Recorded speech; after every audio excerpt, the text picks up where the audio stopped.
Para o painel número 2, Arbitragem e Administração Pública, convidamos como mediador do painel o Conselheiro Federal da Ordem dos Advogados do Brasil, Dr. Daniel Fábio Jacob Nogueira.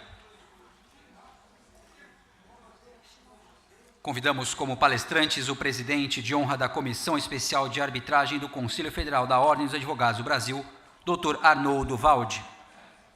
Convidamos também a advogada e professora de arbitragem, doutora Selma Lemes. E o advogado e professor da USP, Dr. Gustavo Justino de Oliveira.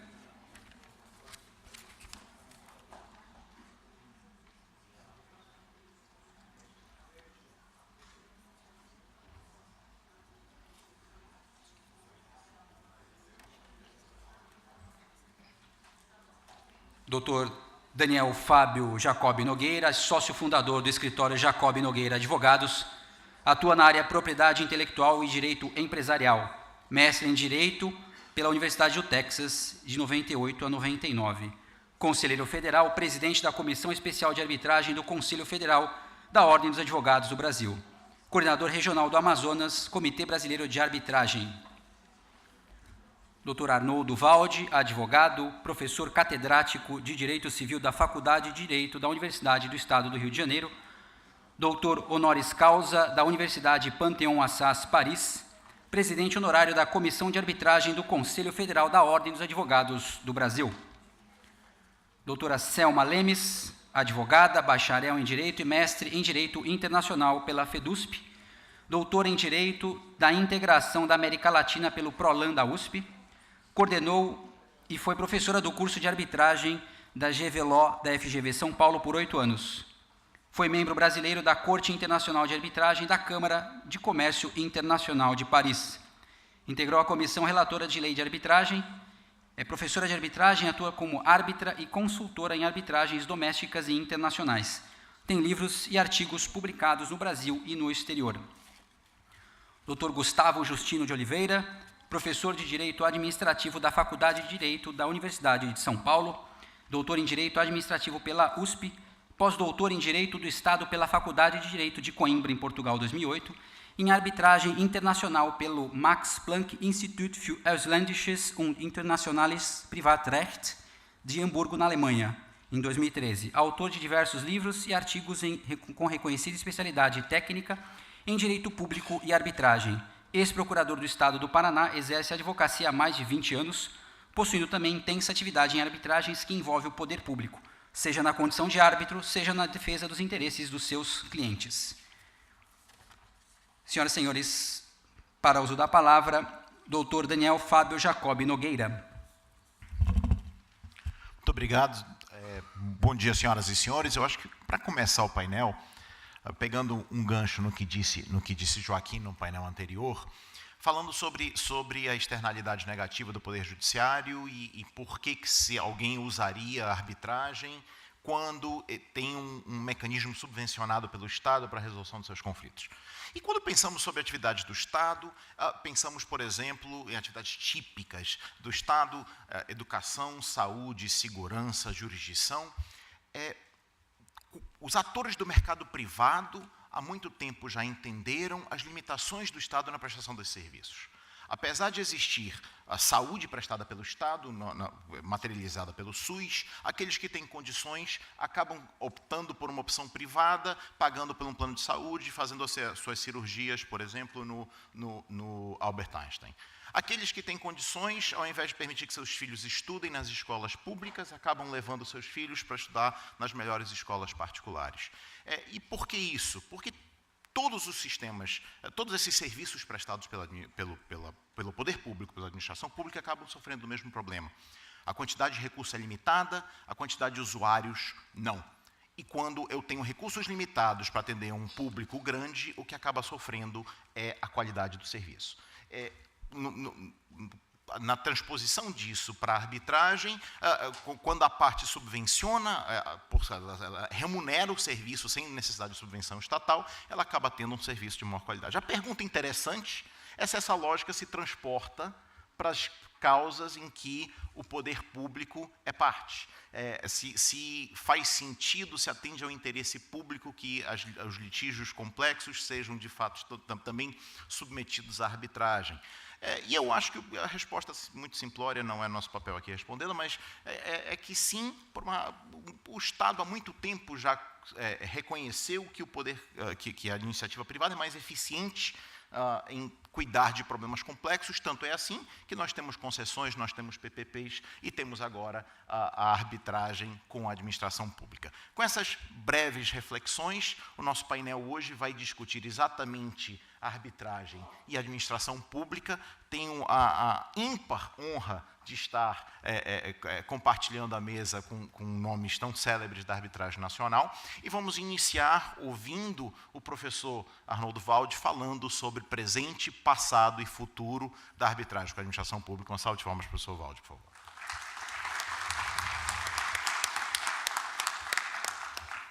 Senhor presidente, meus caros colegas e amigos, quero agradecer o convite que me foi feito pelo Ricardo Ranzolin e pelo Paulo Guilherme de participar aqui desta mesa que tem como presidente o meu querido, caro amigo, pioneiro na nossa arbitragem, que é o Daniel Fábio Jacó Nogueira, e é o homem a quem a nossa comissão deve muito desde os seus inícios.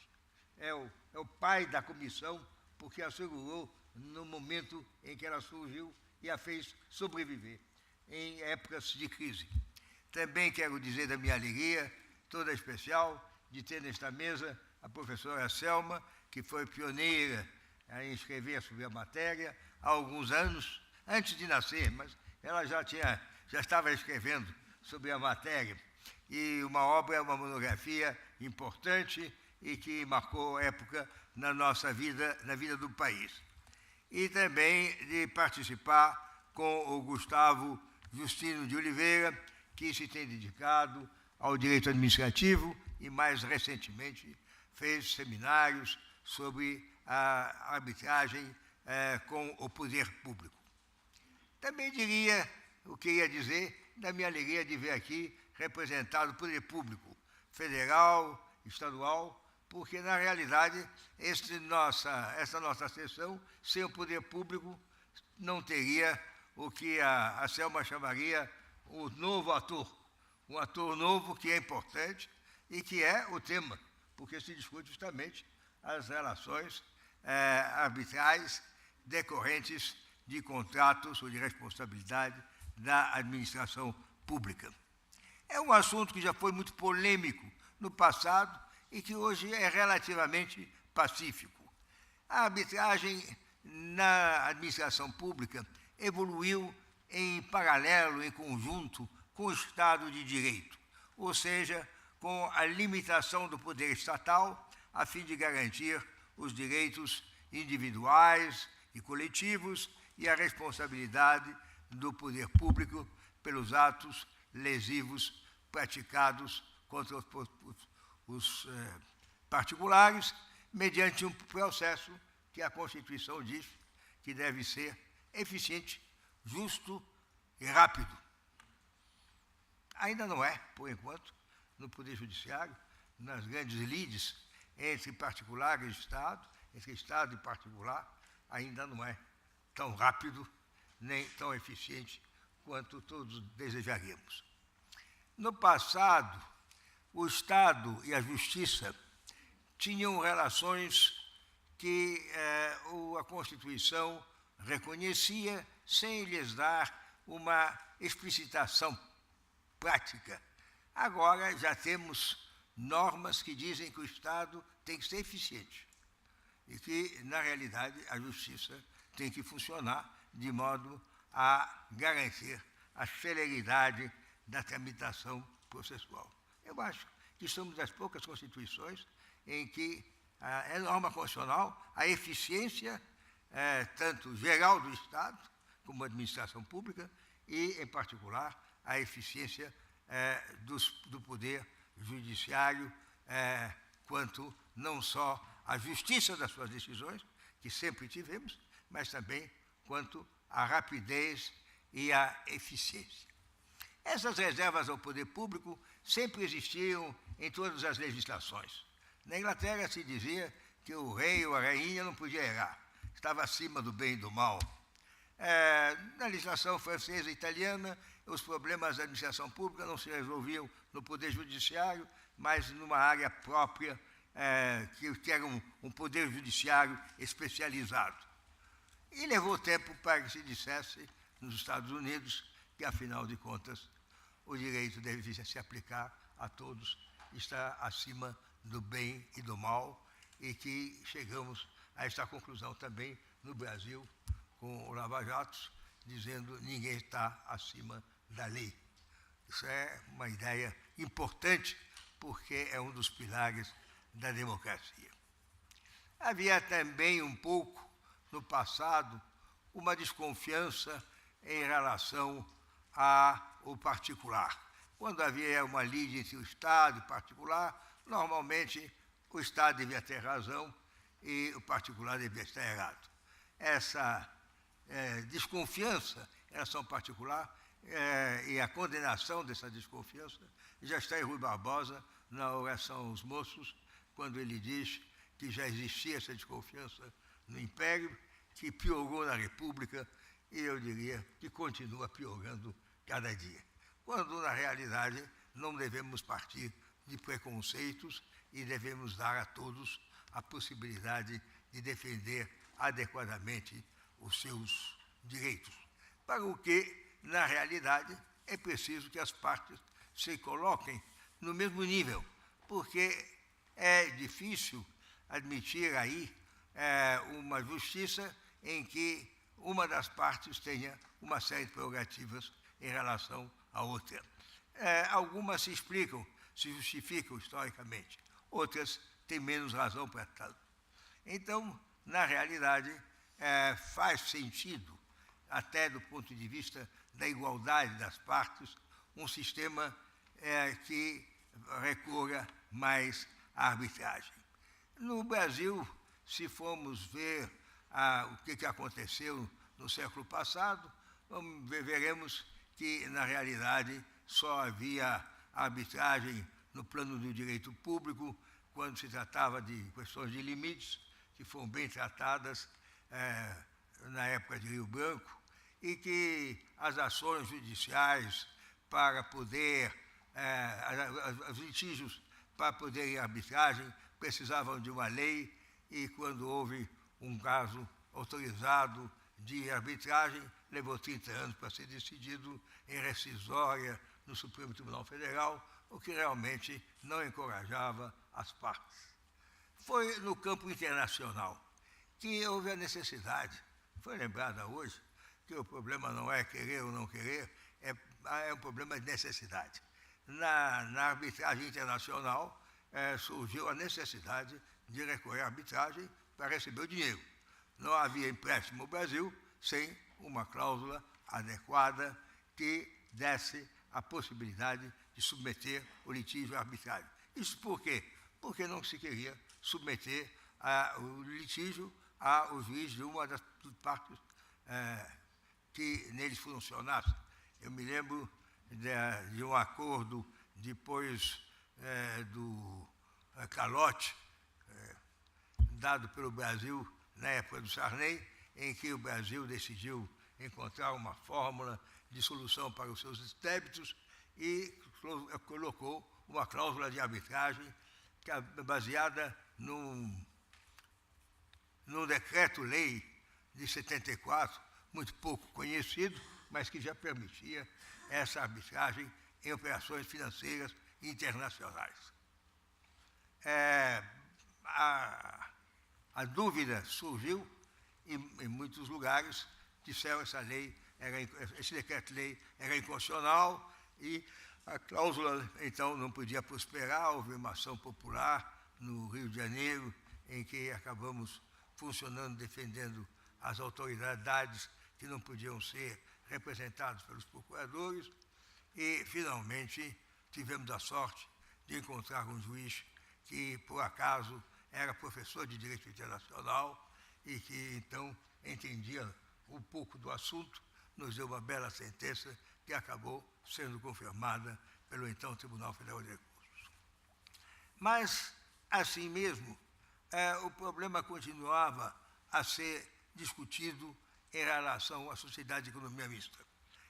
De fato, a Petrobras, por exemplo, já incluía cláusulas compromissórias nos seus contratos internacionais desde os anos 50, porque era o único meio de obter uma solução. Nós tivemos um caso, por exemplo, de perfuração de poços de água na Líbia, em que surgiu um conflito e, evidentemente, o Brasil não queria estar sujeito ao juiz da Líbia, por mais honrado que pudesse ser. E houve, então, uma cláusula compromissória, com toda a discussão de poder ou não haver ser válida essa cláusula. Finalmente, na base da Líbia e do Brasil e dos negócios entre os dois países, acabamos resolvendo o litígio 30 anos depois, na ocasião da visita do nosso presidente da República à Líbia. Mas não é um bom exemplo para dizer que a arbitragem funciona de modo adequado. Depois começamos a ter o problema aqui no Brasil. Não sei se os mais antigos se lembram de um caso que deu margem a vários artigos internacionais e que parecia ameaçar a segurança nacional ou a possibilidade de termos segurança jurídica no Brasil, que é o caso Copel. Eu acho que o Joaquim chegou a escrever alguma coisa a respeito e criou-se um mal-estar, porque o Tribunal do Rio Grande do Sul entendeu que a cláusula compromissória era nula quando se tratava de sociedade de economia mista. Isso também foi a Justiça, e num outro caso do Rio Grande do Sul, que acabou sendo julgado anteriormente, nós conseguimos reconhecer a validade da cláusula e o caso Copel deixou de ter a importância histórica que parecia, a não ser em alguns livros antiquados que ainda citam o Brasil como tendo dúvidas, mas já aceitam hoje em nota de rodapé, mas agora mudou, porque sempre é uma coisa importante. De tal modo que hoje o poder público é realmente o novo ator. Vou pagar o royalty aí a minha querida amiga Selma, porque é um novo ator, porque nunca estava dentro dessa mesa redonda ou quadrada dos julgamentos de arbitragem. E passou a ser um ator voluntário e involuntário. Voluntário, nós temos o prazer de tê-lo como litisconsorte, advogado que representa a União, também aqui na sala, como litisconsorte, numa arbitragem em que a União quis entrar, juntamente com uma das partes, porque havia interesse da União. E já temos hoje também a União como ré, em geral, sem muito entusiasmo. Houve um caso em que, na realidade, a União entendeu que não estava vinculada pelo acordo de acionistas, mas o Superior Tribunal decidiu que devia ser respeitado até final decisão do Tribunal Arbitral, a competência arbitral. É uma decisão até recente, e isto agora mostra que o Estado pode ser demandante e demandado. E algumas vezes, no fundo, é demandante e demandado ao mesmo tempo, o que também não acontece normalmente em todos os países. Nós tivemos uma arbitragem entre a Petrobras e a Agência Nacional do Petróleo. Normalmente essas situações se resolvem de outro modo, mas, de qualquer modo, isso aconteceu dentro da nossa vida. Com isso, podemos dizer que, em relação ao passado, a história dos conflitos e da submissão de litígios à arbitragem, quando o Estado estava interessado, se tornou manso e pacífico. Há algumas questões menos importantes que ainda estão sendo suscitadas. Atendendo à legislação mais recente, tanto a legislação genérica sobre a arbitragem, como a legislação sobre a arbitragem que consta nas leis e na legislação, regulamentação, referente tanto à infraestrutura, como às PPPs e às concessões, nós tivemos algumas vezes uma palavra que parecia suscitar dúvida. Teria que ser a cláusula compromissória autorizada pela autoridade competente. É evidente. Todo ato jurídico deve ser pela autoridade competente. O que se entende por autoridade competente é a que pode firmar contrato ou é também a que pode firmar transação, abrindo mão, eventualmente, de algum direito, porque as transações dizem que pressupõem concessões mútuas. Mas eu acho que são problemas secundários. Do mesmo modo, a referência aos direitos disponíveis. Também aí o problema surgiu em relação aos efeitos econômicos dos direitos disponíveis. O direito não é disponível, mas os efeitos econômicos o são.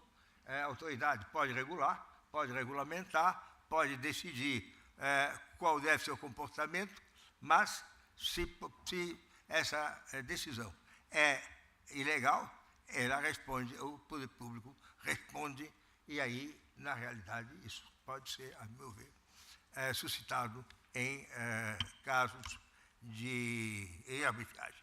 Do mesmo modo, a lei que trata da infraestrutura cita uma série de exemplos, mas outros podem ser também acrescidos, de modo que a enumeração da lei me parece meramente exemplificativa e não taxativa.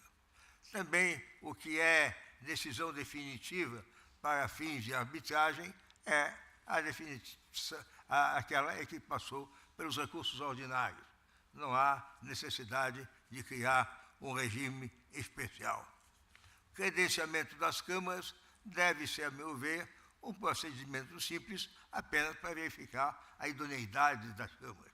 Não é possível que haja uma câmara de arbitragem montada num presídio e dirigido lá por alguns bandidos que vão cobrar taxas módicas para julgar e que podem também, eventualmente, criar sanções não previstas pelo Código de Processo Civil nem pelo Código Penal.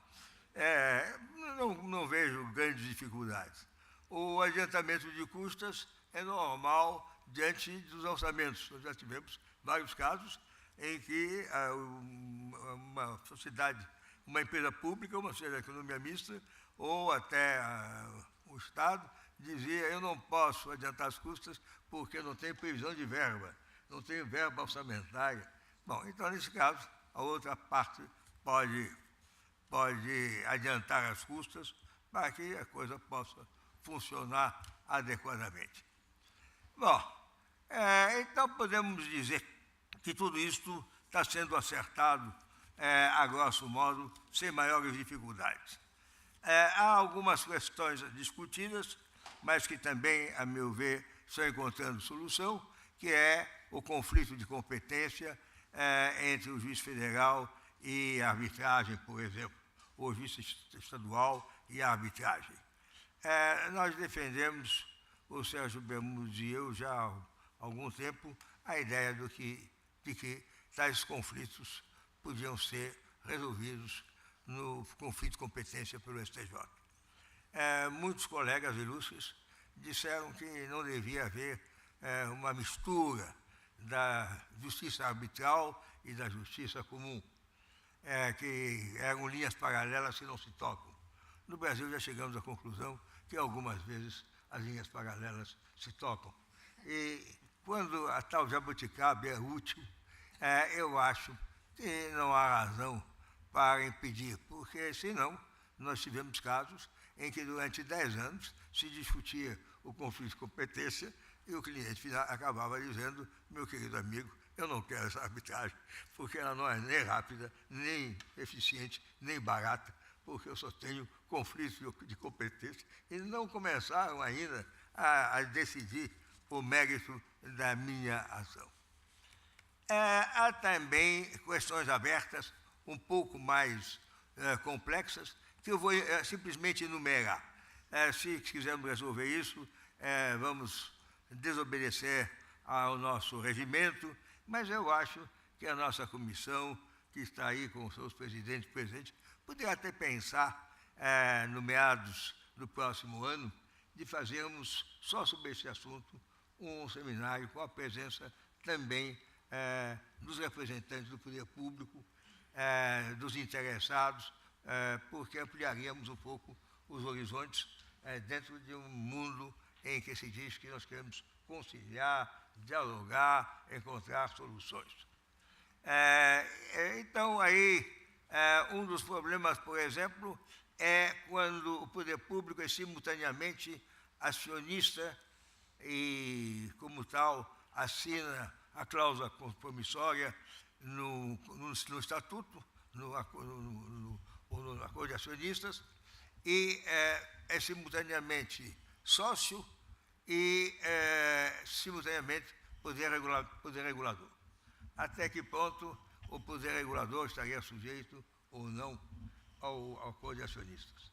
Até porque, em tese, os resultados econômicos da regulação acabam sendo materiais e devem ser decididos.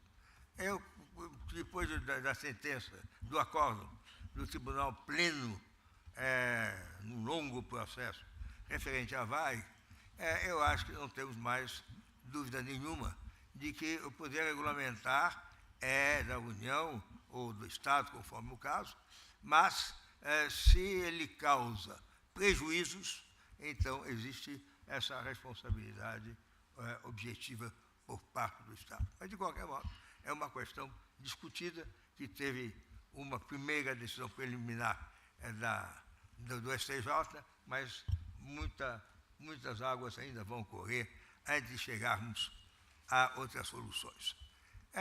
Também é interessante ver como o Estado, o poder público em geral, está vendo a mediação.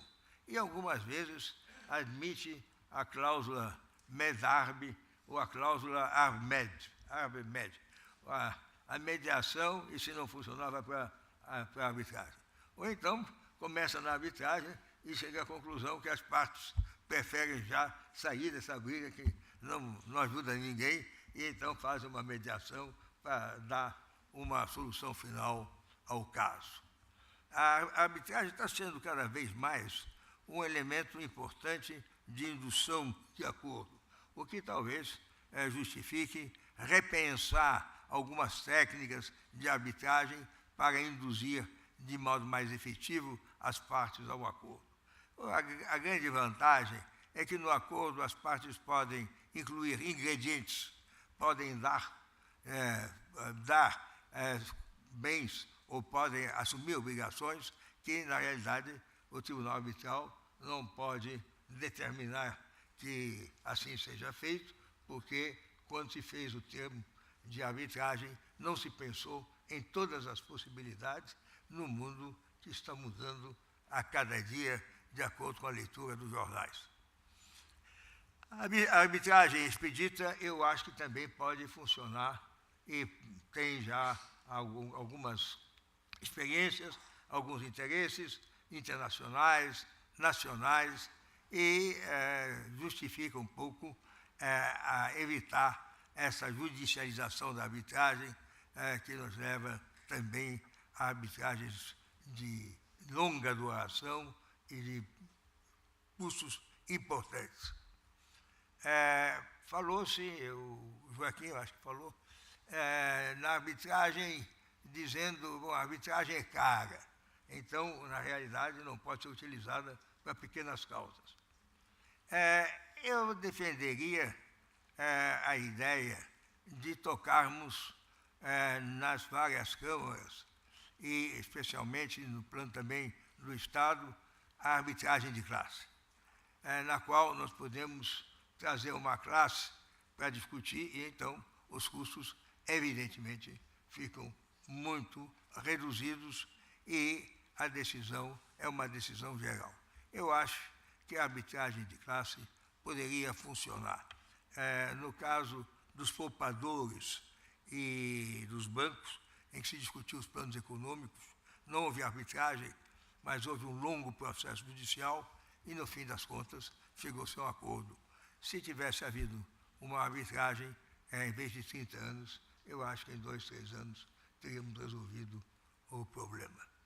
O financiamento da arbitragem, quando é o problema da entidade de direito público, também pode criar alguns problemas. A necessidade da full disclosure desse financiamento, até que ponto pode ser considerada matéria confidencial ou não. A utilização do árbitro de emergência, que também entrou já a funcionar em algumas câmaras, por enquanto só é matéria discutida em 2 ou 3 casos, como conflito eventual, mas que até na Europa tem tido grande sucesso. Se nós sairmos da discussão teórica e formos ler os jornais, vemos o seguinte: o Brasil está com não sei quantos bilhões de obras paradas. Por quê? Porque faltou isso, porque o Tribunal de Contas está exigindo uma certidão a mais, porque tem que haver uma redução de preço, porque o material determinado desapareceu da circulação ou ficou obsoleto. Então, diz o presidente do Supremo, eu proponho que nós, Justiça, vamos resolver isso de uma vez. Mas não vamos recorrer ao Código de Processo Civil, nem vamos recorrer necessariamente à arbitragem. Vamos reunir os interessados, os juízes e as comunidades e ver como é que saímos do buraco. Porque senão não temos tempo, não temos nem tempo nem dinheiro. É a primeira vez que eu vi o presidente do Supremo Tribunal Federal fazer uma proposta de negociação. O ministro Toffoli, na ocasião em que era ministro, foi relator de um processo em que achava que as partes podiam chegar a um acordo e suspendeu por 60 dias o processo para chegar a um acordo. Não chegaram. Mas também, naquela ocasião, ele não era o presidente do tribunal e não pegou o martelo. Agora, pegando o martelo, as coisas podem funcionar. E esses acordos coletivos estão surgindo. Houve acordo coletivo depois daquela crise de eletricidade, em que se montou aí um congressinho e se fechou com algumas bases razoáveis. Também, em relação à maioria desses casos de obras suspensas, obras paradas, algumas vezes um projeto que falta, é um financiamento que não foi liberado, mas são decisões que podem ser tomadas empresarialmente, seriam tomadas em 2, 3 dias. Então, eu já estou vendo aqui a sala do nosso presidente, com 2, 3 engenheiros e 2, 3 contadores, e dizendo, vai, isso aí é a fumaça branca. A fumaça branca é quando a obra vai retomar, porque o Brasil não pode dar o luxo de obras paradas. Eu me lembro de ter funcionado numa obra que ficou 20 anos parada, e ficou sendo a obra de eletricidade mais cara do mundo, porque pagava juros sobre o capital enquanto a obra estava parada e ninguém se aproveitava. Bom, é triste, mas é melhor levar isso assim, com um sorriso nos lábios, mas com a ideia de que é preciso resolver. Então, jabuticaba ou não, não há dúvida que em muitas legislações se diria o presidente do Supremo querer determinar andamento de obras, é usurpação de poder, é desvio de poder, é abuso de poder. Bom, mas pior do que isso é não termos as obras funcionando. Então, eu acho que há aí muitas coisas importantes nessa relação entre o Estado e o cidadão, nos quais nós podemos pensar. E pensar dentro do espírito da arbitragem. O nosso professor Carmona nos lembrou que, afinal de contas, o espírito da arbitragem é um espírito diferente daquele que existe na lei. E que, na realidade, na arbitragem, num certo momento, as partes podem pedir emprestado uma máquina de calcular, ver os custos, ver o resultado das várias hipóteses e chegar à conclusão. Bom, tal solução não é a melhor, mas é a solução possível e é o que nos interessa. Então, eu acho que aí há também um elemento importante, que também foi lembrado nas palestras anteriores, que é um espírito de confiança. É preciso que as partes voltem a ter confiança. Não há dúvida, confiança com garantias. Ninguém quer exigir uma confiança sem limites. Mas, dentro de um clima de confiança, de garantias, a negociação é certamente a melhor das soluções. E é por aí que eu acho que, além da lei, o espírito da arbitragem vai permitir um grande desenvolvimento e vai nos permitir de evitar muitos litígios que, no fim das contas, não interessam ninguém, porque quando terminam, decorridas algumas décadas, já todo o interesse econômico, moral desapareceu, a empresa morreu, o Estado já está com uma outra administração. Então, vamos tentar ser pragmáticos. Eu acho que a palavra eficiência exige também, no direito, uma correspondência que seria o pragmatismo. Mas não é qualquer pragmatismo, não é o consequencialismo de qualquer jeito. É um pragmatismo ético, é um pragmatismo inspirado na lei. E, nesse sentido, eu acho que a arbitragem pode ser de grande utilidade para todos nós, para a sociedade civil, para o Estado, para o país. Muito obrigado.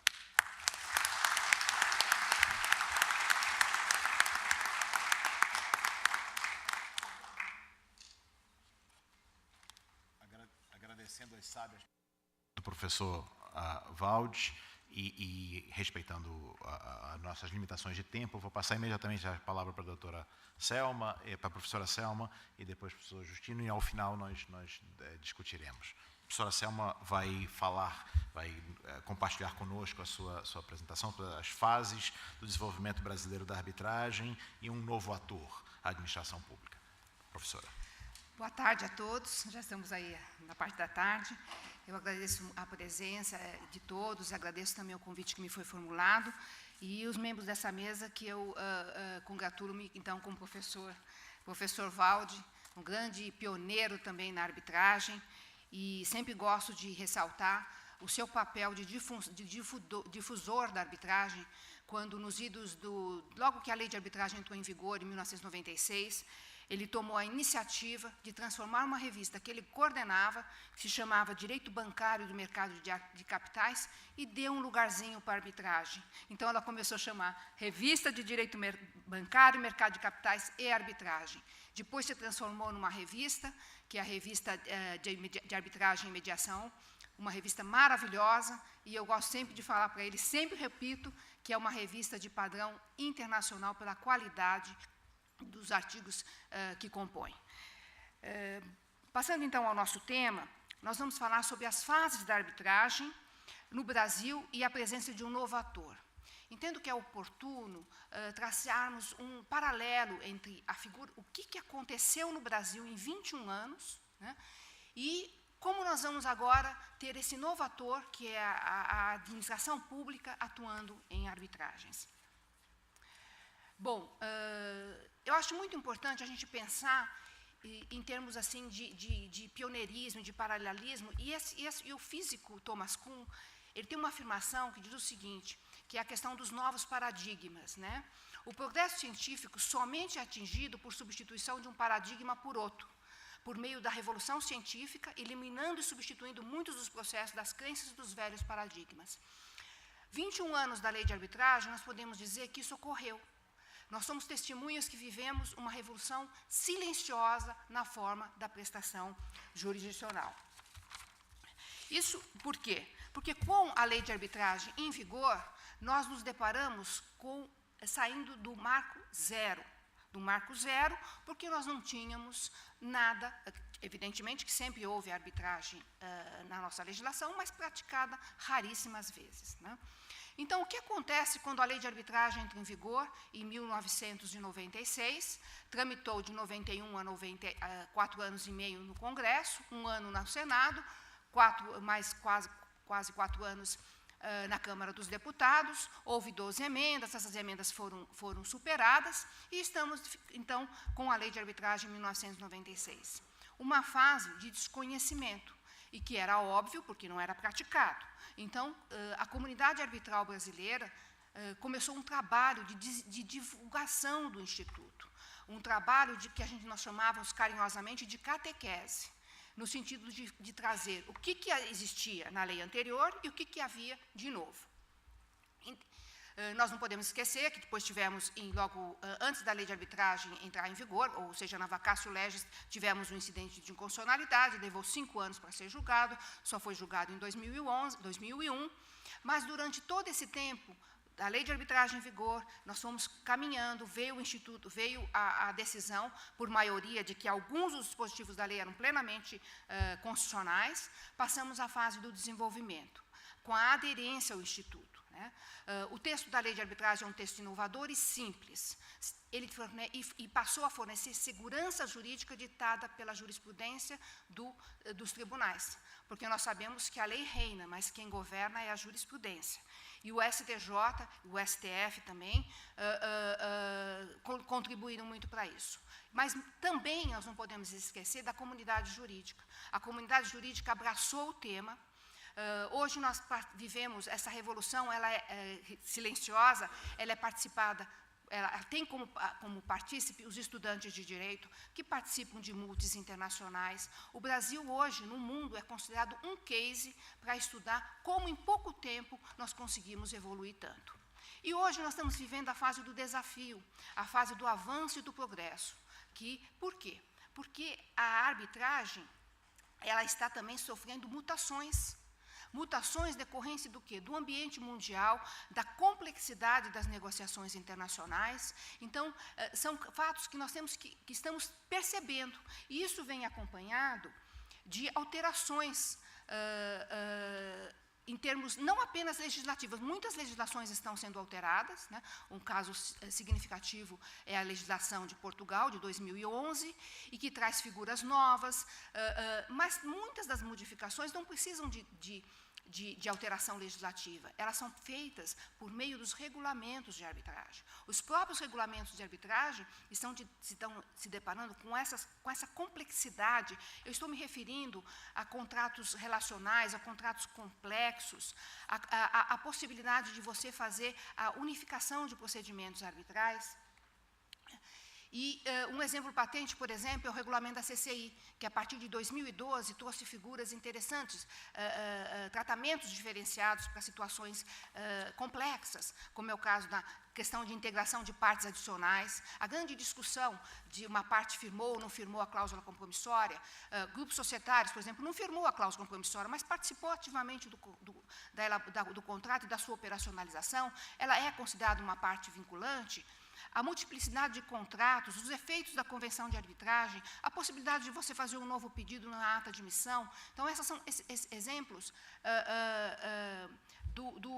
da CCI. E também temos exemplos aqui domésticos, né? É o caso, por exemplo, o professor Valdir citou da class action. O que é class action? Uma arbitragem coletiva. Nós temos aqui casos na Bovespa, que estão sendo discutidos, os acionistas contra a Petrobras e outros fundos, discutindo a questão, reflexos da Lava Jato. Nós temos partes que chegam a existir processos que a média são de 128 partes.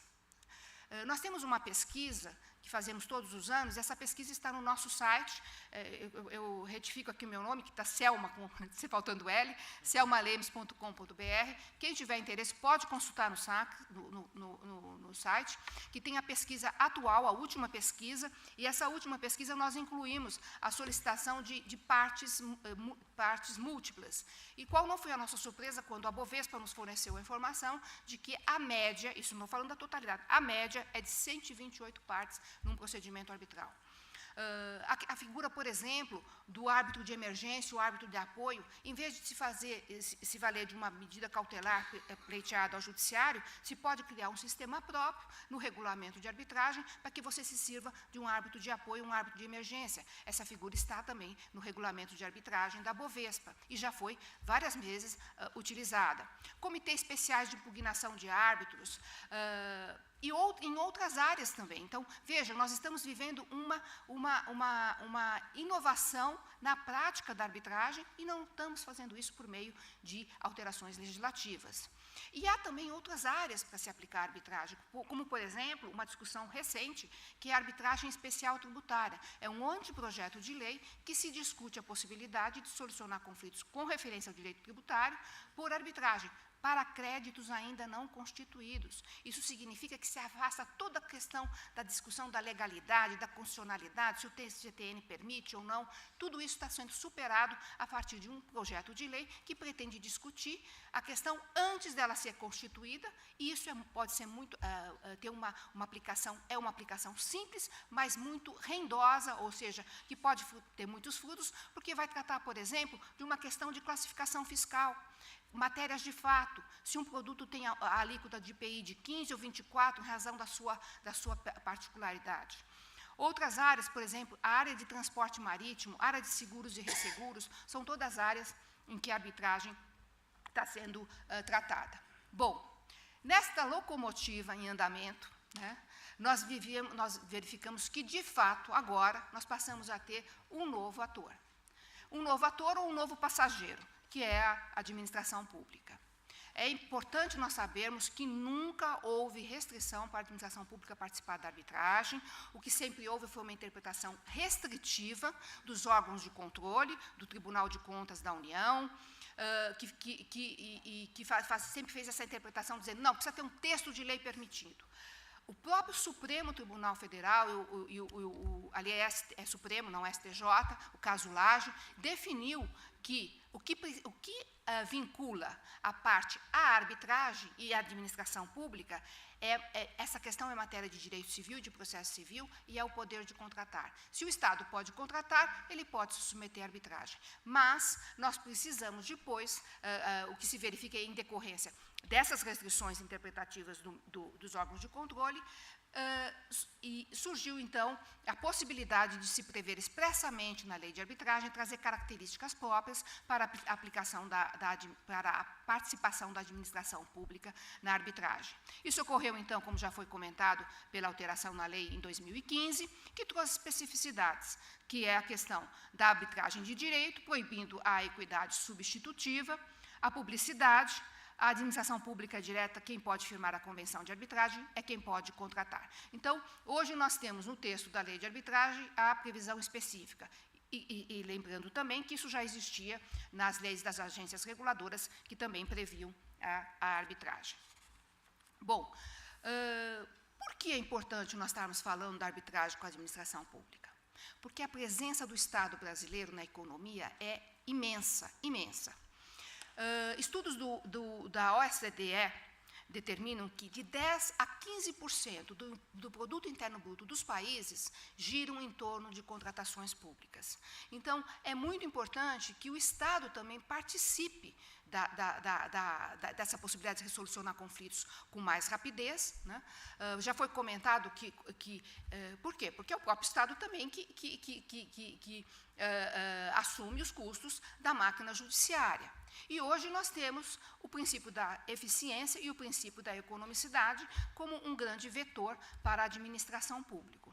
Existem estudos que demonstram que você pode obter uma economia de 58% nos custos de um processo, de uma arbitragem com a administração pública, ou seja, ela vai economizar 58% em vez de ir ao judiciário. Quando nós falamos isso, o que nós estamos pensando? Nos custos de transação, numa economia de você, o chamado custo de oportunidade. O que eu vou fazer com esse dinheiro se eu receber antes?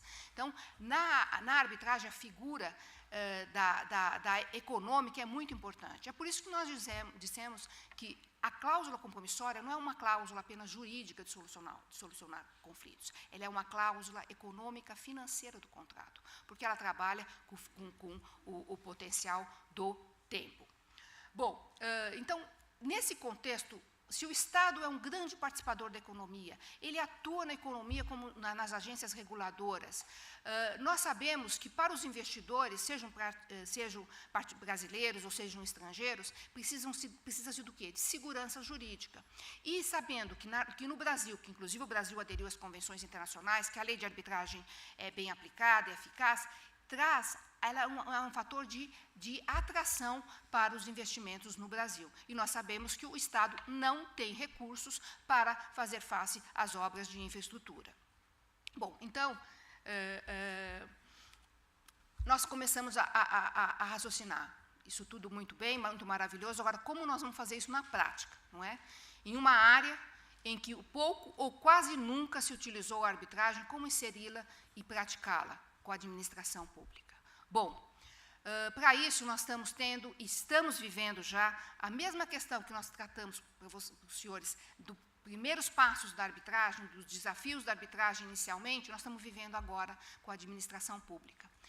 Nós precisamos de um maior comprometimento da administração pública. Se ela coloca uma cláusula compromissória, tem que honrar o que se comprometeu. Não é válido, não é lícito e fere a boa-fé contratual levantar, depois de uma cláusula arbitral num contrato com a administração pública, dizer que aquela matéria não era arbitrável, que aquela matéria, que ela não poderia ter se submetido à arbitragem. Isso não é fair, não é? Bom, segundo, ter profissionais habilitados para atuar em arbitragem. Há necessidade, anteriormente eu pensava que não, mas eu estou bem convencida de que é necessário, sim. É necessário nós termos uma regulação endógena, uma regulação própria, para que o agente público tenha um norte, que ele saiba o que deve fazer e como se pautar numa arbitragem. Por quê? Porque nós temos muitos aspectos práticos a serem discutidos. Por exemplo, indicação de árbitros, as câmaras, os custos de arbitragem, a questão que se tratava, tem que se fazer uma licitação para indicar árbitro, tem que fazer uma licitação pública para indicar câmaras de arbitragem? Não, evidente que não, isso aqui são peculiaridades próprias. Como nós vamos fazer com o custo? E isso muitos estados já fizeram. Minas Gerais e Rio de Janeiro já legislaram a respeito e estabeleceram, por exemplo, que os custos da arbitragem seriam adiantados pelo setor privado. Mas essa é uma questão que está sendo muito discutida porque isso não é justo, não é? Não é justo. O melhor seria o Estado fazer um contingenciamento no início de um contrato e estabelecer que os custos de uma eventual arbitragem, eles já teriam uma reserva para isso, né? Uma outra questão, por exemplo, perícia. Nós sabemos que perícia em arbitragem, no judiciário também, é algo muito caro. Não é justo o Estado pedir uma perícia e o particular ter que fazer o pagamento dessa perícia, né? Então, são questões práticas que estão sendo discutidas. Bom, o ponto nevrálgico para a arbitragem com a administração pública é a questão da arbitrabilidade objetiva.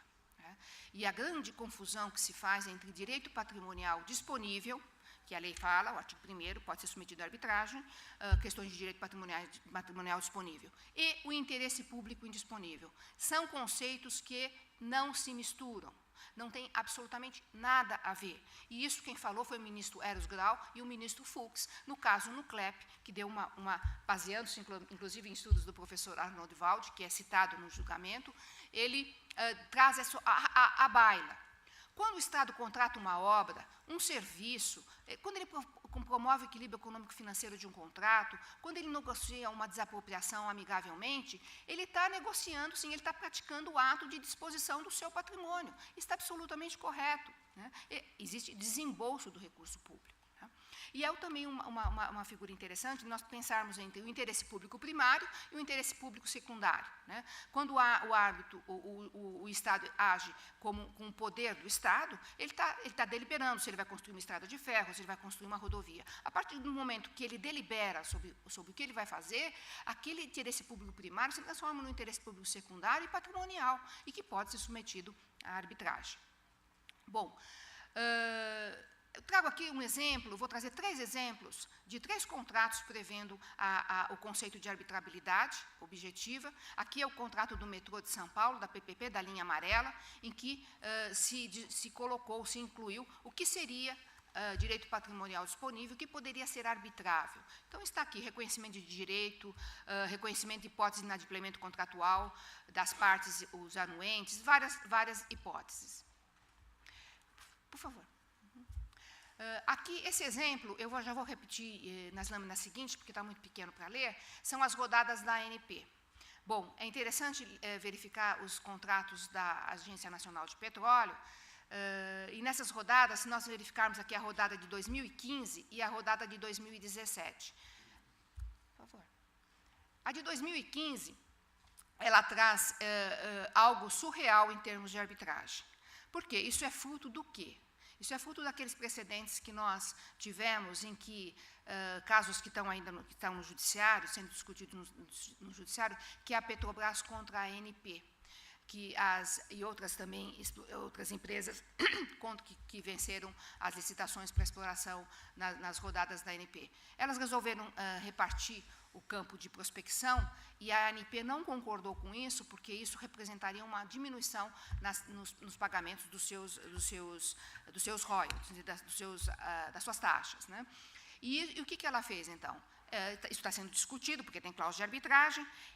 A ANP quis, assustada, inclusive, provavelmente com outros precedentes que sugeriu, fez uma redação na 13ª rodada, que é algo inusitado. Né? Ela diz o que é, ela define o que é arbitrabilidade objetiva e, ao mesmo tempo, diz que não se pode discutir questões que envolvam obrigações previstas em lei, interpretação e definição legal de questões de direito público, nem obrigações de cunho ambiental. Então, não se pode discutir nada em arbitragem, né? O árbitro não vai fazer nada. Mas, felizmente, depois de muitas críticas, nós tivemos aqui a rodada de 2017, que já trouxe uma cláusula bem coerente, né? E estabelecendo aí os requisitos, e, no final, falando o inadimplemento de obrigações contratuais por quaisquer das partes. Então, isso quer dizer que está aberto para se discutir tudo que é factível, que está previsto no contrato. Bom, e já caminhando para finalizar, pode mudar essa lâmina. Nós trazemos aqui os dois decretos, né, o decreto da PPI e da PPP, com referente à relicitação. Esses decretos, aliás, essa lei, medida provisória, não decreto, era, né?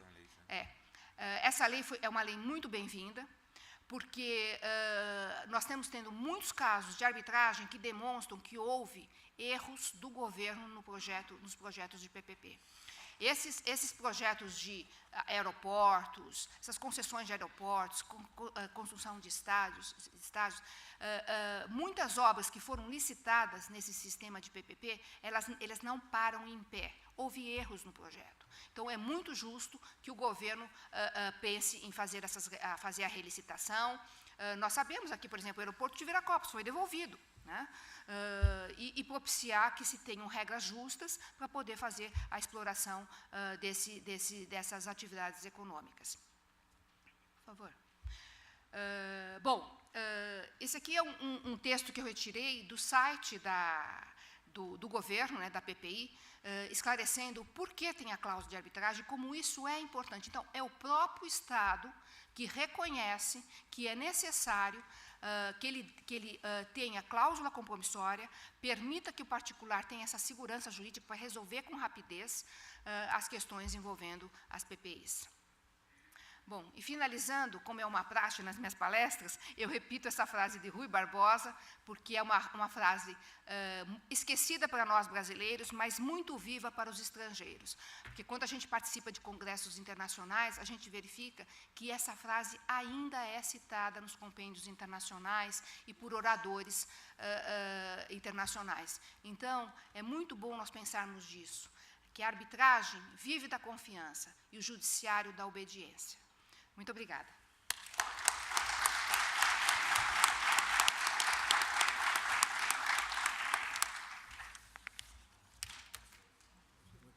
Também em consideração ao tempo, deixando os debates para o final com todo mundo em conjunto, convido o professor Justino de Oliveira para discutir a agenda da arbitragem com a administração pública e apresentar talvez um contraponto ao que discutimos até o presente momento.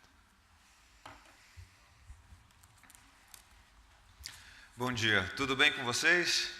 Eu resolvi falar de pé, eu vou falar por quê. Vocês já devem estar morrendo de fome, né? Eu também estou. Cheguei aqui 8 e pouco, né? Então, eu vou falar de pé porque aí eu canso mais rápido. né? Então, quando a gente cansa mais rápido, a gente termina mais rápido. E aí vamos todos almoçar. Ok? Então, até lá, por favor, prestem atenção aqui, por gentileza, no que eu tenho a dizer a vocês. E, para iniciar, eu gostaria de agradecer imensamente ao Conselho Federal da Ordem dos Advogados do Brasil por me convidar para participar desse evento, ao Daniel pelas suas palavras, né? Também eu gostaria de me congratular aqui com a professora Selma, que é a grande dama da arbitragem brasileira, né? A gente percebe na fala dela, quer dizer, o domínio que ela tem, né?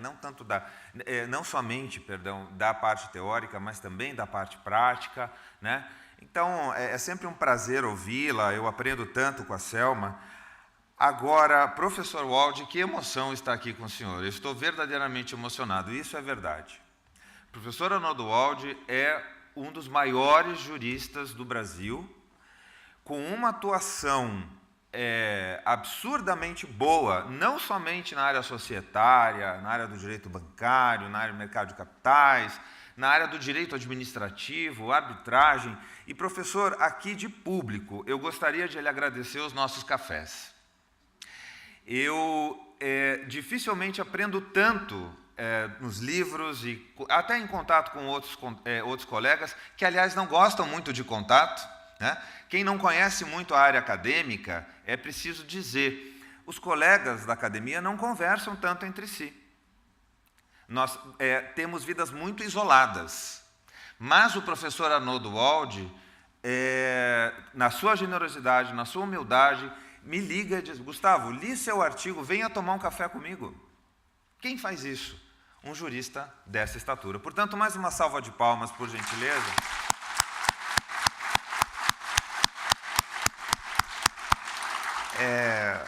Para essa personalidade do direito que tanto nos honra, não é? E que tanto tem a ensinar, né? E sempre tão atualizado. Ele lembra de cabeça decisões que eu tive que anotar. Eu anotei, não é? Para vir para cá. Então, bom, dito isso, vamos direto ao ponto. Eu acabei de publicar um artigo, que, aliás, o professor Wald leu antes de publicar, e fez alguns comentários, numa obra que saiu agora, semana passada, se chama Contraponto Jurídico. Não sei se vocês já deram uma olhada nessa obra, pela editora RT, Thomson Reuters. E nessa obra Contraponto Jurídico, o que nós temos? Vários temas novos do direito, não só arbitragem, mas há também artigos de arbitragem, posicionamentos divergentes sobre grandes temas do direito. Então, o que fez a editora? Ela convidou 2 juristas para apresentarem visões, de certa maneira, contrapostas sobre o mesmo tema. Eu escrevi sobre arbitragem e poder público.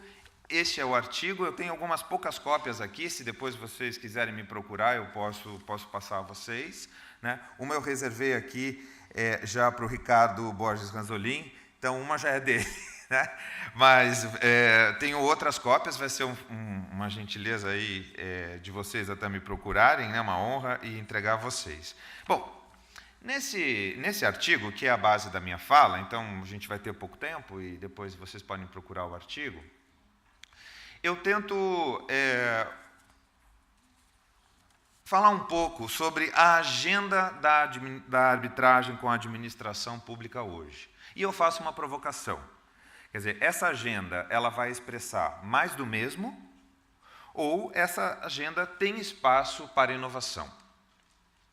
Como o professor Arnoldo Wald e a própria Selma mencionaram, a arbitragem ela está sempre em desenvolvimento. Eu inicio, inclusive, como epígrafe do artigo, com uma rápida passagem do Ian Paulson, que é um grande arbitralista, né, com sede nos Estados Unidos, enfim, sem dúvida, se eu não erro, na Universidade de Miami, né? E ele diz que a arbitragem envolve uma combinação de técnicas, insights, inspirações, compromissos, os quais, à medida que o tempo e a cultura mudam, tudo isso, né, toda essa combinação dá ensejo, né, origina um work in progress, né, algo que está sendo ainda desenvolvido, caleidoscópico. Então, a arbitragem por si só, ela é um work in progress, ela está sempre desenvolvendo, foi nessa linha a fala da Selma. E quando o ator é a administração pública, sem dúvida, a presença da administração pública, né? Sei que isso nem todos os arbitralistas concordam, vou falar um pouco sobre isso depois. Mas a mera presença da administração pública em um processo arbitral, seja em um dos polos, e aí nós teremos uma arbitragem público-privada, seja nos dois polos, e aí nós teremos uma arbitragem público-pública. Mas a mera presença da administração pública, como que obrigatoriamente faz com que todo o sistema arbitral, não só o tribunal arbitral, mas as próprias câmaras arbitrais, olhem para aquele processo, sim, de uma maneira não diferente no sentido de distinta de tratamento das arbitragens envolvendo privados, mas devem saber que ali não existem única e exclusivamente interesses privados em jogo. São interesses de todos nós. O fato da legislação brasileira dizer que a arbitragem pode ser um mecanismo de solução de litígios que envolva esse litígio, portanto, um objeto, né, que envolva direitos patrimoniais disponíveis, tanto a disponibilidade quanto a patrimonialidade, jamais, e eu quero falar isso alto, jamais vão transformar aqueles interesses que são objeto do litígio, e a arbitragem foi escolhida, em interesses privados. Não são interesses privados. São interesses públicos. Nós estamos falando, eu mesmo como árbitro, participo de alguns tribunais arbitrais, dois deles, os outros também são valores consideráveis. Cada um desses dois de valores de mais de R$1 bilhão. A minha responsabilidade como árbitro é absurda. É absurda. Eu não posso errar. Eu não posso errar. Eu tenho que decidir da melhor maneira. Eu tenho que conhecer o direito que será o direito aplicado àquele caso. Eu tenho de ter especialidade na área temática que obrigatoriamente vai incidir para a solução daquele litígio. Eu não posso errar. Eu não posso ter desconhecimento do direito. Sim, somos seres humanos, somos falíveis, mas estou falando de contratos que primeiro, não envolvem interesses privados, embora patrimoniais, não são privados, vão ter impacto nas áreas de infraestrutura, sobretudo, que eles foram forjados, e vão ter impacto, como estávamos discutindo, não é, Gabriela? Assim, no nosso dia a dia lá do escritório, temos 8 arbitragens, eu digo aqui como árbitro, eu e minha equipe, hoje se desenvolvendo, vão ter impacto no erário público, nos cofres públicos. E eu digo mais, não estamos falando só de dinheiro. Nós estamos falando, mesmo em contratos de infraestrutura, ferrovia, infraestrutura aeroviária, mas tantas outras, construção de usinas, estamos vendo aí alguns casos, ainda que o recorte seja o direito patrimonial disponível, nós temos interesses ali que são públicos, que não dizem respeito única e exclusivamente aos valores discutidos, que envolvem comunidades indígenas, que envolvem a própria sociedade, contratos de saneamento.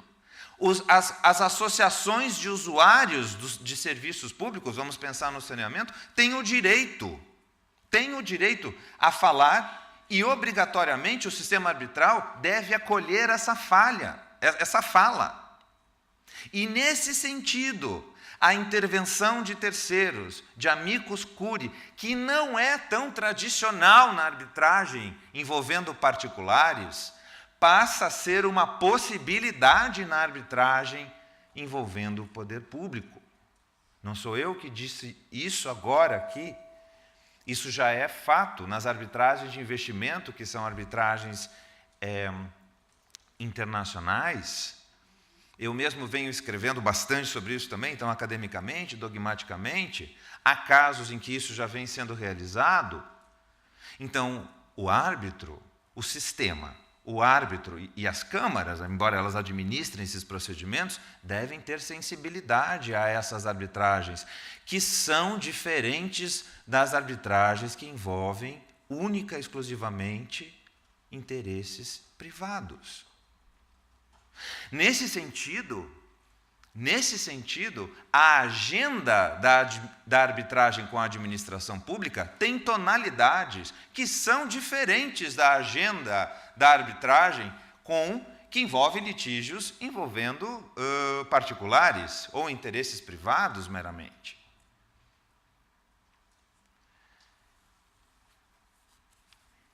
A agenda atual, o que nós poderíamos dizer, então, sobre a agenda atual? O que compõe esta agenda atual?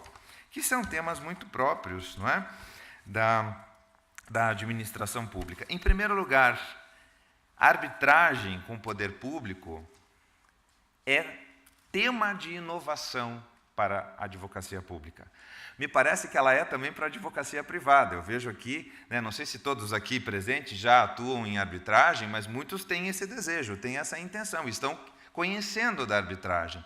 Mas para a advocacia pública, Cristina, Paula, a arbitragem ainda é tema de inovação pública. Os advogados públicos, e com muita honra fui advogado público por mais de 15 anos, precisam ser capacitados e treinados para bem defender os interesses nossos nas arbitragens. Então, não vamos confundir, porque a maior parte desse direito patrimonial disponível envolve interesses ali, ou valores patrimoniais propriamente dito, tudo isso tem impacto no dia a dia da administração e nos nossos bolsos. Não são de interesses privados. Nesse sentido, é que, inclusive, a própria reforma da lei de arbitragem deu uma tonalidade diferente ao procedimento arbitral que envolve a administração pública. O procedimento arbitral que envolve a administração pública deve ser público. Não pode ser sigiloso. Isso diz muito sobre esse procedimento. Ele deve ser transparente, ele deve ser aberto o máximo possível. Todos nós temos de ter ciência e informação necessária para entender o que está em jogo naquela arbitragem. Por que foi para aquela Câmara? Quem são aqueles árbitros que integram aquele tribunal? É um raciocínio um pouco às avessas, se me permitirem, do raciocínio tido como tradicional nas arbitragens envolvendo particulares. As audiências devem ser públicas, talvez não no mesmo sentido que se entende como audiências públicas do judiciário. Mesmo ali, no sentido do judiciário de audiência pública, audiência judicial pública, o dever de privacidade das partes deve ser preservado. Não é algo em praça pública, correto? Muito mais na arbitragem. Mas, como são casos extremamente relevantes, volto aqui. 2 dos meus casos em que eu sou árbitro, o valor da causa passa de R$1 bilhão. Cada um. Me parece bastante importante que a sociedade, que a comunidade entre em contato com aquela temática, com aquela discussão. O seu conhecimento. E, por exemplo, hoje falamos tanto em tecnologia, essas palavras são tão interessantes, blockchain, legal tech, mas vamos utilizar isso no direito de uma maneira que melhore a aplicação do direito. Nesse caso, a publicidade das audiências envolvendo arbitragens com o poder público pode ser realizada pela via da transmissão online, por exemplo, o acesso online. E aí pode ser uma obrigatoriedade da Câmara, ou de uma das partes, ou enfim, de ambos. Não é o mesmo procedimento. houve uma mutação. Isso não transforma a arbitragem, quando tem a administração pública como parte, em outro instituto que não a arbitragem. Não é isso que eu estou dizendo. Mas há peculiaridades. Há uma especialidade do litígio. E desta especialidade do litígio, nós vamos extrair especificidades do procedimento.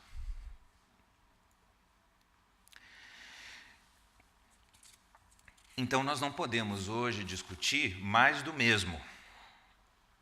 Mais do mesmo. Porque nem tudo que envolve arbitragem entre particulares vai estar presente também na arbitragem envolvendo o poder público. Nós vamos ter algo a mais. Algo a mais. Vamos caminhar. Então, alguns temas que me parecem cruciais, e muitos já foram falados aqui, né? A presença na agenda atual da arbitragem com a administração pública, a presença do interesse público modifica o procedimento arbitral em si e provoca mudanças no modo de condução do processo pelo tribunal arbitral? Eu acredito que sim. Até considerando que o procedimento ele pode ser resultado de tratativas entre as partes, o procedimento arbitral. Ele tem um consensualismo, um aspecto negocial que lhe é inerente, porque é arbitragem. E quando o poder público é parte, né, nós não vamos falar, por exemplo, em prazos em dobro para a fazenda pública, isso não. Mas, na prática, nós temos que enfrentar, eu digo nós como tribunal, temos que enfrentar algumas peculiaridades da administração pública no seu dia a dia. E aí eu já digo uma coisa, para entender e para bem decidir, e eu falo isso já depois de 15 procedimentos como árbitro, e a minha decisão foi ser árbitro, a minha decisão não foi advogar em arbitragem, e árbitro especializado em direito público. Fora o meu primeiro caso, né, de árbitro único, hoje tem que começar, né, já vão aí quase 13 anos, que foi um tema de direito privado, e que me ensinou muito, como árbitro único. Vocês não têm ideia do trabalho que é isso. Alguns devem ter. Alguns devem ter. Mas depois, né, tantos casos, o que eu percebo? É tão importante que o árbitro entenda de arbitragem, e aí nós temos os arbitralistas no Brasil, são processualistas que escreveram, né, a história mais contemporânea da arbitragem, né, são sobretudo processualistas, internacionalistas, mas hoje os novos capítulos da arbitragem, sobretudo nesse tema, demandam a participação de publicistas, que entendam de arbitragem, mas entendam do direito que será aplicado para solucionar o litígio. E isso é tema de importância das câmaras na composição das suas listas, que não são mais obrigatórias, mas cada câmara tem ali, né, ainda a sua técnica. Por exemplo, para indicar presidente, tem que integrar, né, a lista. Então, elas têm de ter essa consciência. Preciso ter especialistas em direito público ali. Não estou dizendo que o tribunal deva ser formado única e exclusivamente por publicistas, administrativistas. Não é isso que eu estou dizendo. A riqueza do tribunal é a sua diversidade. Mas ser processualista, com todo respeito aos meus colegas, Carmona estava aqui, conversamos, brincamos muito, né? Ele chegou para mim e falou assim, que história é essa, que agora só administrativista pode ser árbitro de direito administrativo, de arbitragens, né, envolvendo, brincando, né, mas brincando meio sério, né? Não é isso que eu estou falando. Eu estou dizendo que o processualista ele é processualista, o internacionalista ele é internacionalista, todos nós temos que entender de arbitragem. Então, no caso concreto, e Cristina, Paula, é tão importante a decisão dos entes públicos de indicação do árbitro, de escolha da Câmara, sem dúvida, mas de indicação do árbitro também. Vocês ouviram o Carmona? Não concordo com ele. Não concordo com ele. Não concordo porque eu acho que a súmula vinculante, quando é administração pública, é obrigatória, pelas razões que o ministro mencionou. Essa é a minha opinião. E não concordo também dizendo assim, bom, escolher a arbitragem, escolher o tribunal, é um laudo péssimo, horroroso, senta e chora.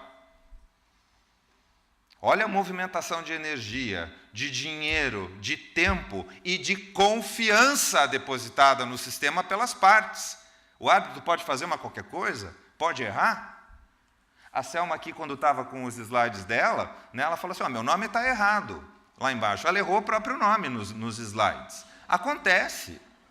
Acontece. Mas quando estamos, né, ali imbuídos daquela função que é pública, de relevância pública, que se equipara ao do juiz, eu tenho de ter toda a atenção do mundo. Né? Então, haveria muito aqui a dizer, meu tempo já esgotou, mas o que eu gostaria de deixar claro? Essa agenda da administração pública hoje, ela é uma agenda realmente que, da arbitragem com a administração, é uma agenda que realmente está numa dinâmica muito forte. Nós temos um decreto do Estado do Rio de Janeiro, que cria um procedimento, né, regras para o uso da arbitragem no Estado do Rio, e o Estado de São Paulo, não é, Cristina? Acabou de divulgar uma minuta de decreto, então vocês que assistiram aqui à nossa mesa, depois quando forem embora, poderão, por meio de uma consulta pública, até o dia 15 de novembro, não é, Cristina? Então, vai ser prorrogado? Que bom, porque eu não consegui terminar ainda as minhas sugestões. Todos nós poderemos encaminhar à PGE de São Paulo sugestões para alteração, ajustes em relação a essa minuta de decreto, que basicamente acaba encerrando muito dessa nova agenda, né, da arbitragem com a administração pública. Teria muito a dizer, mas encerrando. O que essa nova agenda da arbitragem com a administração pública, então, tem de tão peculiar? Além dessas especificidades de procedimento que decorrem do próprio regime jurídico, que os contratos públicos se submetem, se subordinam. Né? Ainda que nós tenhamos parcela de direito privado, a maior parte da legislação, das regras, princípios até que se aplicam aos litígios administrativos solucionáveis por arbitragem serão de direito público.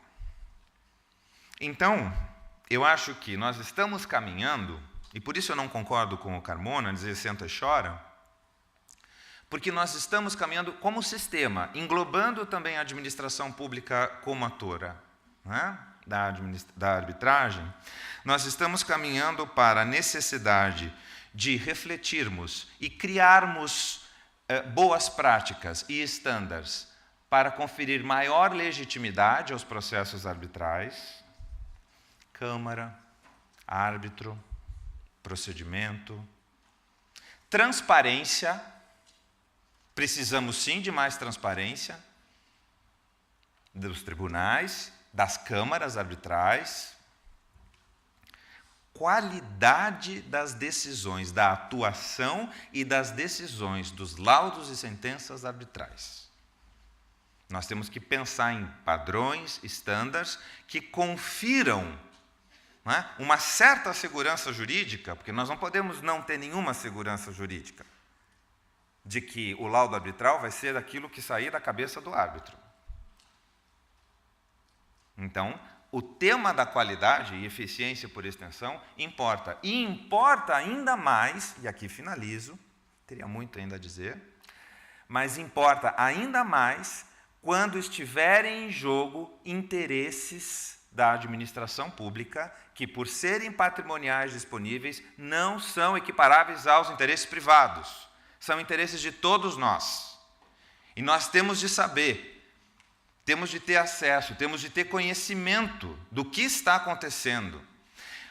A minuta da PGE de São Paulo avança, e avança no meu modo de entender, e aqui é o meu último ponto mesmo, de uma maneira muito importante, que é o seguinte: para a escolha da arbitragem, para formalizar a opção pela arbitragem, deve o gestor público justificar a vantagem de tal medida. Então, não pode ser uma decisão porque a arbitragem agora é boa, porque ela vai atrair investimento, porque... Não, ela está alinhada, em termos vocacionais, à arbitragem, àquele litígio. Porque haverá litígios decorrentes de determinados contratos que a arbitragem, e me parece que já se caminha nesse sentido também, não cabe. Ela não cabe para tudo. Então, essa lição de casa, a administração pública deve fazer. E, nesse sentido, Cristina, parabeniza a PGE de São Paulo, porque avançou muito bem. É uma inovação, é uma boa prática, né? Como viabilizar isso é que nós vamos poder discutir, não é? Mas, inclusive, nesse meu texto, eu falo sobre essa decisão. É uma opção estratégica que deve ser fundamentada. Ela cabe para alguns casos, não cabe para outros. Bom, acabou, estou cansado, vamos comer, né? Não sei se vamos ter tempo aí de debater, vai ser um prazer. Eu estou à disposição para debates. Esse artigo é o artigo mais novo, né? Como eu mencionei, existem vários outros. Eu tenho um blog também, se quiserem me mandar mensagens, blog do Justino, Justino é meu sobrenome, blog do Justino tudojunto.com.br, e mantemos contato assim, LinkedIn, enfim, tudo isso, né? E agradecer mais uma vez a paciência de vocês, imagino que o estômago está roncando, né? Muito obrigado pela atenção, muito obrigado aqui ao Conselho Federal da Ordem dos Advogados, muito obrigado à Comissão de Arbitragem e aos meus colegas que antecederam e também às falas que me antecederam. Muito obrigado.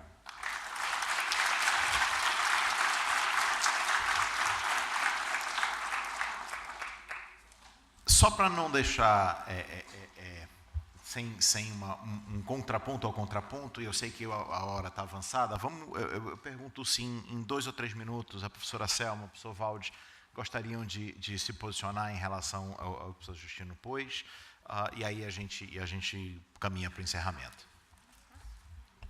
Bom, eu queria apenas fazer um comentário que foi colocado na primeira palestra sobre o Ricardo, que até você comentou aquela jurisprudência do STJ, jurisprudência, não sei se é Cortes, a primeira que falava dos juros, num tribunal estadual que entendeu que a fixação de uma taxa de juros diferente do que está no Código Civil era aceitável para o caso.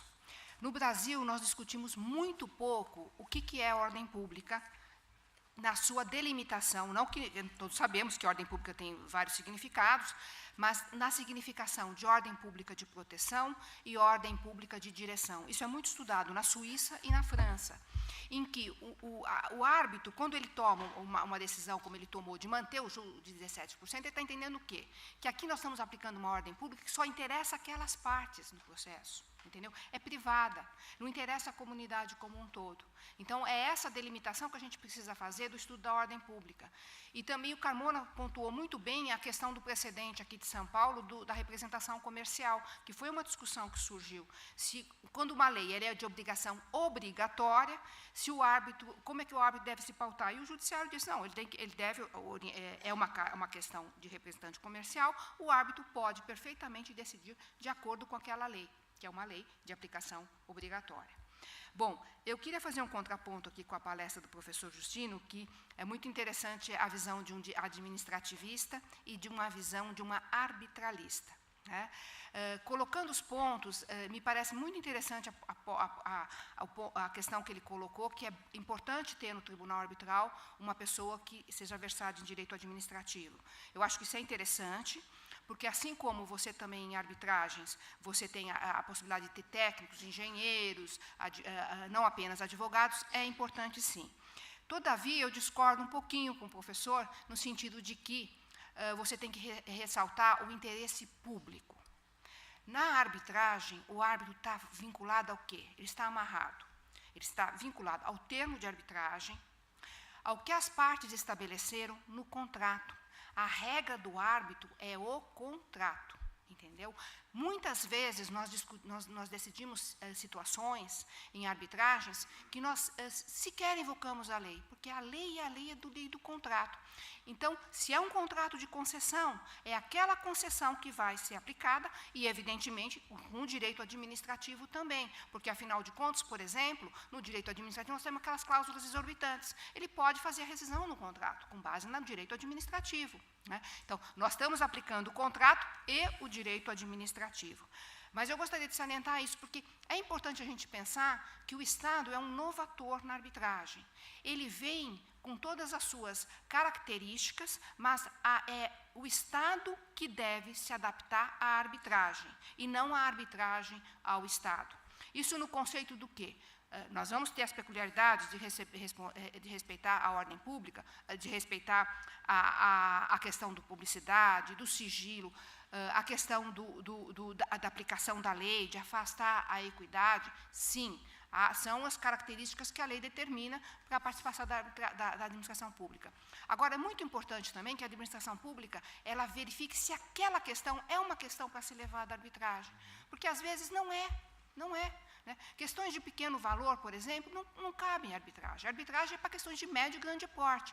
Pode-se praticar arbitragem de relações de consumo, por exemplo? Pode, desde que existam políticas públicas para isso, desde que nós tenhamos câmaras para fazer esse tipo de trabalho, custos ínfimos, que é uma questão que já foi levada ao Ministério da Justiça, mas tem que ter um órgão especializado para isso. Né? Então, o que a gente é importante pensar é que a arbitragem tem as suas regras próprias. O professor Carmona está absolutamente certo em tudo o que ele falou.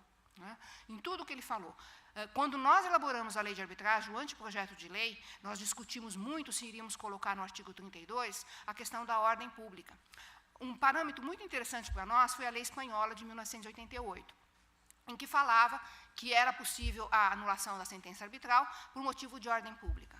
Foi uma porta aberta para todo tipo de impugnação. Então, é um equívoco pensar que pode-se propor uma ação de anulação por violação da ordem pública. Não pode mesmo, porque a lei está muito clara, e isso está inclusive referendado no precedente do STJ, do STF, dizendo que o artigo 32 da lei de arbitragem é números clausulos. Se não estiver ali, não pode ser modificado. Com isso, bem rápido, porque senão a gente não encerra. Não. Eu divirjo em quase tudo com a professora Selma, né? Então nós já estamos. É bom chamar a gente para o mesmo painel, porque aí cada um sai com a sua visão, né? Muito rapidamente, essa questão do arbitralista. Quem é o arbitralista? É o que participou da criação da lei de arbitragem? Aí ele é o arbitralista? Não, só um minutinho, Sam. Então, assim, não é isso. O arbitralista, né, sobretudo, né, o arbitralista é alguém que acaba focando a sua atuação científica, enfim, né, técnica, na arbitragem. Então, arbitralista somos todos nós. Eu tenho de entender de arbitragem para participar de um tribunal. Sou advogado, mas não precisaria ser. Né? Mas, então, entender de arbitragem é minha obrigação, porque senão eu não aceito a função de árbitro. Então, hoje o arbitralista, e isso vai muito na linha do que a própria Selma falou na fala dela, né, que me antecedeu, a arbitragem está se expandindo. Ela não serve para tudo, concordo com a Selma nesse aspecto, mas como ela se expande nas matérias também. E essas matérias vão ser diferentes, e o árbitro não vai entender de todas as matérias. Né? Então, nós temos de chamar árbitros especializados em determinadas matérias. É obrigação dele entender de arbitragem. Conditio sine qua non. Eu estudo arbitragem todos os dias. Mas a minha carreira é de administrativista, como tem outros comercialistas. Não é? Então, o que eu acho assim, o arbitralista, quem é o arbitralista? É isso só que eu me provoco, não é, para responder. E as partes que vão fazer indicações de árbitros têm de saber quem elas vão indicar. É só isso. Ou tudo isso. E, por último, na linha da Selma também, e vejo que concordamos um pouco, Selma, mas veja só, é tão interessante quando ela diz que os advogados públicos têm de se capacitar, agora falando como árbitro. Nem todos os árbitros também concordam com isso que eu vou dizer. Mas o que eu sinto numa arbitragem? O advogado privado já muito aculturado com a arbitragem, ele que faz a defesa da parte privada. Escritórios imensos, né, que já, com sistemas de data fantásticos, né, e que vão ali, porque é uma briga, é um litígio, não pense que ali fica todo mundo conversando. É um litígio, né, sai quebra-pau também. Né, não é porque é arbitragem que não vai acontecer. Né, não, mas vão muito mais preparados do que os advogados públicos, que são em menor número, tem uma burocracia absurda, que tem, antes de ir para a audiência, brigas internas, né, desentendimentos, não que não tenha escritório privado, né, mas eu digo na administração pública. Então, assim, na prática, eu pelo menos já fiz isso, né, com muito cuidado eu digo isso. Como estão defendendo a parte do interesse público ali, e eles muitas vezes não detêm as técnicas, os métodos, as capacidades na prática, o tribunal pode fazer uma certa equalização das partes.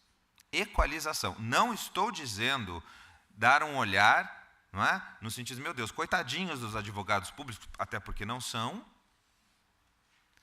mas ainda num exercício de prática, de aprendizado, mas porque o interesse público está em jogo, eu preciso equalizar, sem, obviamente, ferir o princípio da isonomia das partes, tratamento das partes. Então, a equalização, em alguns casos, ela emerge. Aquele olhar que o advogado público faz, muitas vezes, para o tribunal, que é assim. Ele não entendeu o que está acontecendo ali. E a arbitragem é rápida. Uma audiência muito rápida. Então, eu tenho... O que é a equalização? É parar, é explicar novamente, é apontar o que não ficou bem compreendido. O que o advogado privado, muitas vezes, vai ter uma prática muito mais rápida. Então, não é um tratamento diferenciado. Não sei se vocês me compreenderam. Tá? Mas uma certa equalização, porque é um litígio, mas o interesse público está ali presente. Se o advogado público ainda não tem a formação e capacitação devida, e eles ainda não têm, isso está em curso, não é? O tribunal tem, sim, um dever de equalização de partes. Mas eu sei que isso é polêmico, mas é uma coisa que eu tento fazer na prática.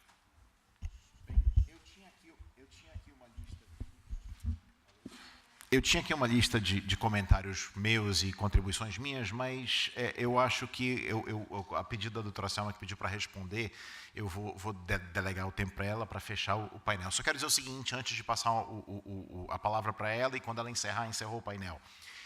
Tendo oportunidade, isso é um parêntese no painel, tá? Tendo oportunidade, façam a pós-graduação de arbitragem no Conselho Federal.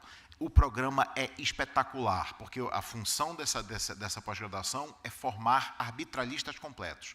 Então, não só a arbitragem do ponto de vista procedimental é estudada com profundidade, como também outros mecanismos de resolução de conflitos, como dispute board, mediação, mas também, e isso que é espetacular, as questões de direito material que são levadas à arbitragem são apresentadas em módulos na pós-graduação. Então, tem direito da construção, tem questões societárias, tem infraestrutura, tem petróleo e gás, tem energia. A ideia é que alguém faça essa pós-graduação e saia como pronto para ser um arbitralista completo. Então, só fechando esse parêntese, vou delegar o tempo das minhas finais considerações à professora Selma para fazer os comentários finais. Encerrando a fala dela, está encerrado o painel. Eu achei muito interessante a colocação, Justino, do que é o arbitralista, né?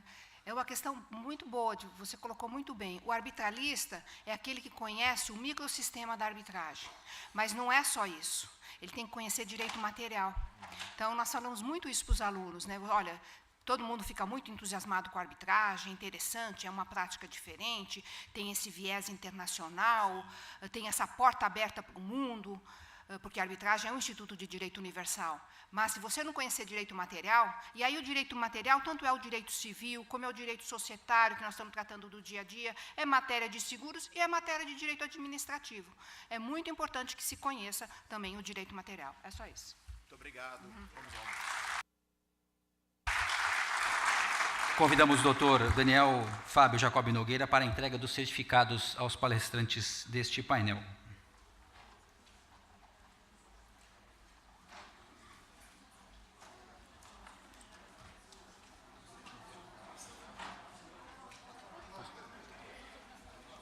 Encerra-se neste momento o painel número 2. Informamos que, por razão do horário adiantado, faremos um intervalo para o almoço e retornaremos às 14h30. Pontualmente, 14h30, daremos início ao painel número 3. Agradecemos a presença dos ilustres integrantes deste painel. Por gentileza aos senhores convidados, pedimos que levem os seus pertences por conta do fluxo de pessoas aqui no auditório. Por gentileza.